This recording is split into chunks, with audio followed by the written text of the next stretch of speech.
Halo, perkenalkan nama saya Carmila dari kelas 11 IP 1. Di sini saya akan menjelaskan pengertian sepak bola, sejarah sepak bola, peraturan teknik dasar dan manfaatnya. Yang pertama, pengertian sepak bola. Sepak bola adalah permainan yang dilakukan oleh dua tim berbeda dengan komposisi pemain yang berada di lapangan sebanyak 11 orang, di mana masing-masing tim berupaya untuk menang dan mencetak gol ke gawang lawan. Permainan sepak bola melibatkan pergerakan unsur fisik, mental, motorik kasar, dan motorik halus, serta dibangun dengan kekuatan tim yang solid.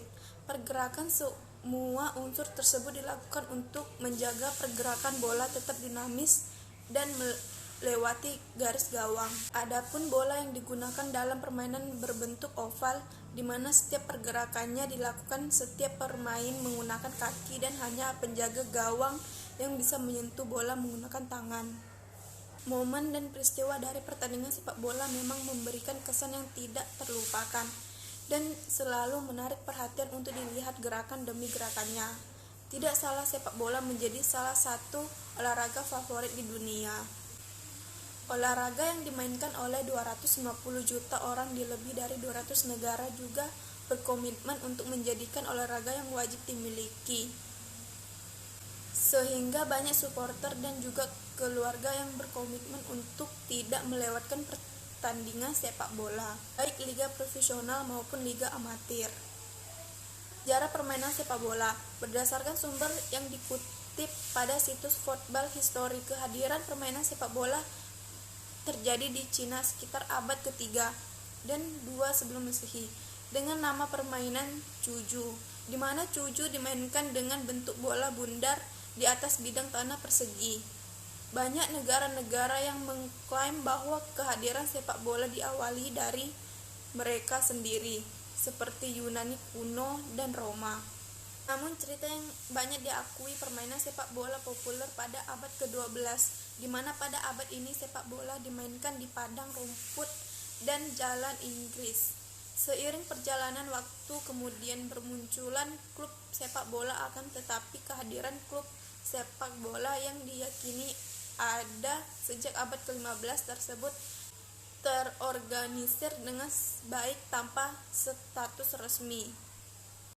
Peraturan yang ada pada permainan sepak bola sebagai salah satu olahraga tertua di dunia juga paling banyak diminati untuk ditonton. Saat ini, game tersebut dimainkan di seluruh dunia oleh jutaan orang dengan miliaran supporter. Tidak heran sepak bola hadir dalam berbagai konsep pertandingan seperti Piala Dunia. Itu terdapat turnamen-turnamen Euro Competition, Copa America, dan Piala Afrika. Selain itu, liga terkuat di Inggris, Spanyol, Italia, dan Jerman. Di tanah air Indonesia, sebagai liga terkuat, melihat antusias penduduk Indonesia, sepak bola harus berbarengan dengan aturan main. FIFA sebagai organisasi internasional yang menaungi olahraga ini telah mengeluarkan aturan baku.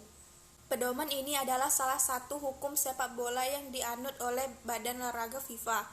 Dalam aturan tersebut, terdapat 17 pasal yang berlaku untuk pertandingan, di mana aturan-aturan yang berkaitan dengan jumlah permainan yang harus dimiliki suatu tim, durasi pertandingan, ukuran lapangan dan bola, jenis dan sifat pelanggaran yang dapat diadili wasit, dan banyak aturan lain berkaitan dengan prinsip sepak bola.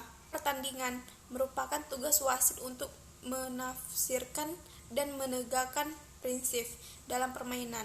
Akan tetapi, secara umum dalam pertandingan sepak bola memiliki tujuan untuk mencetak sebanyak-banyaknya gol daripada lawan. Aturan tentang gol yang sah, di mana aturan pertama yang perlu diperhatikan adalah memenangkan pertandingan bola harus masuk ke gawang lawan. Peraturan tentang waktu permainan. Aturan umum yang perlu diperhatikan adalah waktu yang berlaku selama pertandingan adalah selama 90 menit. Selain pertandingan akan dibagi menjadi 2 bagian. 45 menit pertama kemudian akan mengambil waktu selama 15 menit untuk melanjutkan permainan kedua selama 45 menit. Ketika permainan berakhir imbang selama 90 menit, berikut dengan tambahannya, maka akan dilanjutkan adu penalti untuk menentukan pemenang, di mana penalti ini dilakukan dalam kotak penalti dengan menendang bola ke arah gawang lawan. Peraturan tentang jumlah pemain. Selanjutnya adalah jumlah pemain dalam setiap tim sebanyak 11 pemain, terdiri 10 pemain lapangan dan 1 penjaga gawang. Setiap tim dapat menyediakan hingga 7 pemain pengganti. Gantian pemain dapat dilakukan kapan saja dalam pertandingan, dengan masing-masing tim dapat melakukan maksimal 3 pergantian pemain per sisi. Selain itu, para pemain harus memakai equipment atau peralatan, seperti mengenakan sepatu bola, alat tulang kering, dan jersey yang serasi. Selain itu, penjaga gawang juga akan mengenakan sarung tangan empuk. Dari setiap tim akan ditunjuk 1 kapten, di mana kapten yang nantinya akan memakai karet kapten. Bola yang digunakan dalam permainan juga telah diatur, di mana lingkaran harus memiliki ukuran lingkaran 58-61 cm. Peraturan wasit dan pemberi kartu. Setiap pertandingan harus menyertakan 1 wasit dan 2 asisten wasit. Tugas wasit adalah bertindak sebagai penjaga waktu dan membuat keputusan apapun yang mungkin perlu dibuat, seperti pelarangan bebas, lemparan ke dalam, penalti, dan ditambahkan tepat waktu di akhir setiap babak. Wasit dapat berkonsultasi dengan asisten wasit kapan saja dalam pertandingan mengenai keputusan. Selanjutnya, manfaat bermain sepak bola. Permainan yang populer dan asik ini sifatnya kompetitif. Bahkan ada sebagian orang yang melakukan olahraga sepak bola ini hanya untuk mendapatkan kesenangan. Meskipun alasannya hanya untuk kesenangan, ternyata kehadiran sepak bola memberikan manfaat positif bagi kesehatan. Berikut manfaat dari sepak bola: menambahkan kebugaran dan stamina, meningkatkan kerja tim dan sosial, baik untuk kesehatan mental, baik untuk kondisi, dan membantu problem solving anak. Yang kelima, ukuran lapangan.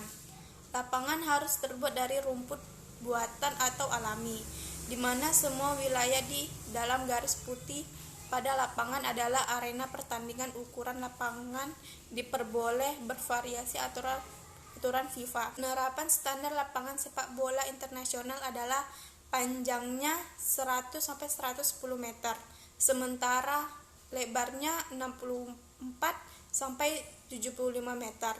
Adapun lingkaran tengah memiliki radius 9,15 meter, sedangkan ukuran kotak penalti adalah 40,3 x 16,5 meter.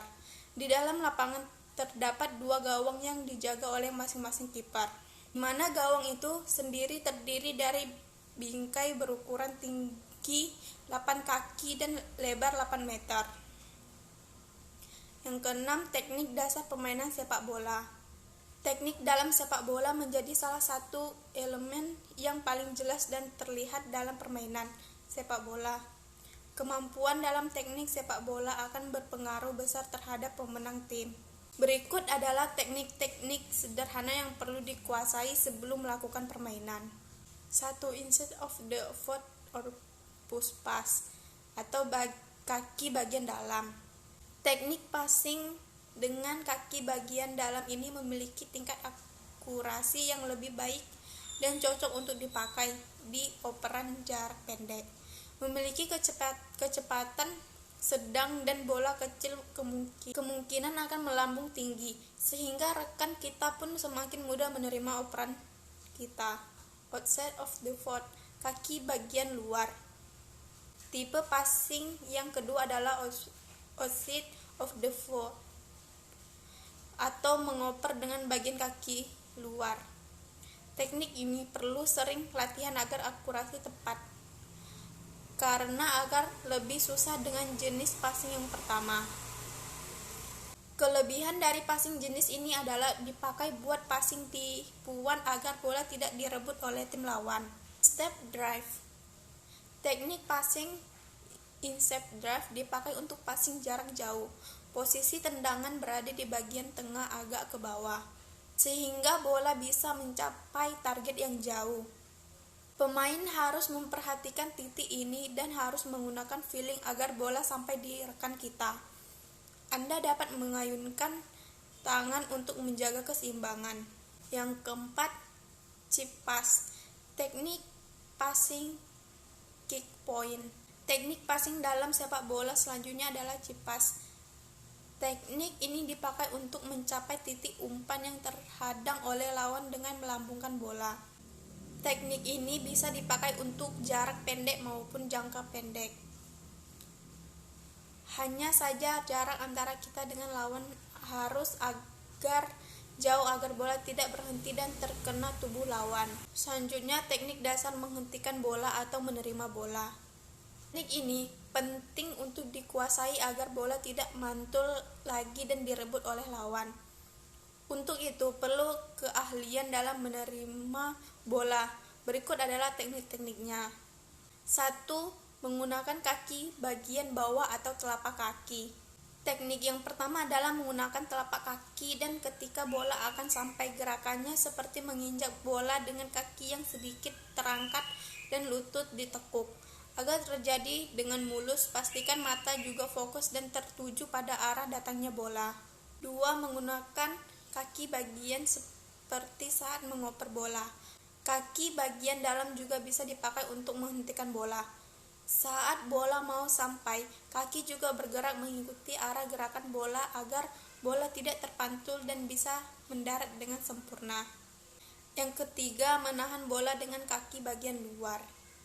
Bagian luar juga bisa dipakai untuk menahan bola, namun teknik ini lebih sulit dilakukan ketimbang teknik yang pertama dan kedua, namun lebih efektif dari segi kecepatan. Pemain bisa langsung menghentikan bola, terus dribbling dan lanjut untuk menyerang. Mengiring atau dribbling bola. Kedua adalah keterampilan mengiring bola, di mana keterampilan ini berkaitan dengan kontrol penuh terhadap bola. Dribbling, manuver, dan membawa bola dalam kecepatan tinggi adalah kunci sukses sebelum mencetak gol. 1. Dribbling dengan menggunakan sisi kaki bagian dalam. Dribbling yang pertama adalah menggunakan sisi kaki bagian dalam. Caranya adalah dengan menyentuh bola dengan sisi kaki bagian dalam dan posisi kaki adalah tekuk lurus terhadap bola. Kemudian bola ditendang pelan guna mempertahankan kontrol bola. Jangan lupa juga pusatkan kekuatan tendangan pada bagian tengah bola sehingga memudahkan dalam mengontrol bola. Yang kedua, dribbling dengan sisi kaki bagian luar. Keterampilan mengontrol bola ini digunakan ketika pemain yang menguasai bola sedang berlari dan mendorong bola sehingga bisa mempertahankan bola tersebut tetap berada di sisi luar kaki. Teknik dribbling selanjutnya adalah menggunakan kura-kura kaki. Teknik ini dibilang lebih enak dan bisa dipakai untuk dribbling dengan kecepatan tinggi atau lari. D. Mengontrol bola. Hal ini berkaitan dengan pengendalian bola yang berkaitan dengan penguasa seluruh bagian tubuh, terkecuali tangan, dan memainkan dan mengatur keberadaan bola agar tetap stabil di antara bagian tubuh. Dengan kontrol bola yang baik, seseorang dapat menerima operan dan melakukan operan baik lambung maupun datar. Selain itu, kontrol bola adalah kemampuan mempertahankan penguasaan bola dan melindungi dari lawan.